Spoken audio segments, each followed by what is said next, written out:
You'll no doubt recognize our dear friend Rosie. She is probably the most recognizable icon of the long history of women's participation in American military efforts.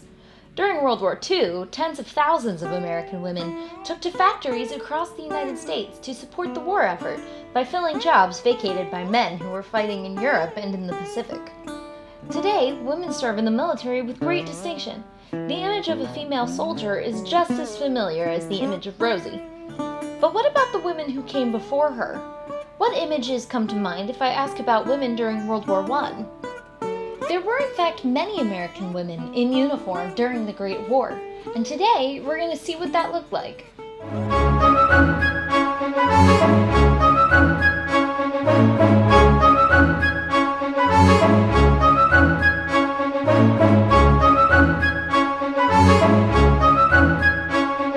Today we're here with Curator Margaret Vining.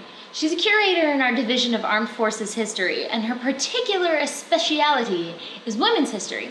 So here we're going to talk about this really amazing uniform that we've got here. Can you tell us a bit about what this uniform is, where it comes from? This is a uniform of women in World War I who worked with the American Fund for French Wounded. They were volunteers, upper class women who, in this instance, went to France and worked with the French wounded. You notice the insignia on here. The Red Cross was an affiliate of the military, actually hiring women to work. The insignias were very much like those of men, even though they weren't officially military. This signifies that she had been overseas for a year, 6 months. Oh, okay. There were dozens of organizations in which women in World War I wore uniforms. Women were pretty well organized by the end of the 19th century. So they're really gaining more kind of political and social power through these organizations that are really coming to the forefront exactly. at this time. They had some agency.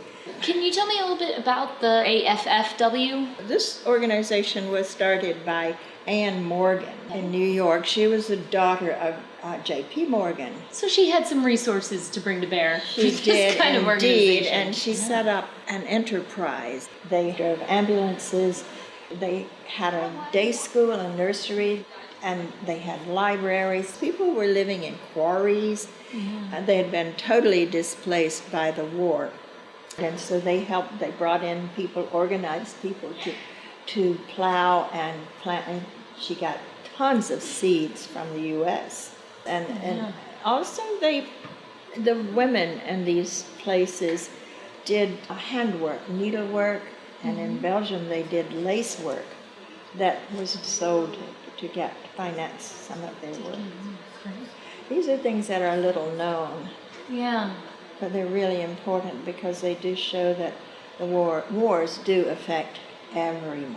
And is this really the first war where you see this many women in uniforms? It marked a turning point for women getting out of corsets and bustles and long skirts into free and easy clothes. So it was giving them the franchise physically as well as getting the vote. Because during the war, the women's suffrage associations made a contract with the government that they would support this war, if they could get the vote. And they did. Yeah. At the end of the war.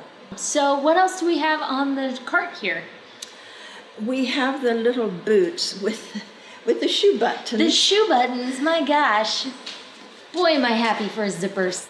There must be a dozen buttons on there. At least. And the hat, I think, is really smart and chic.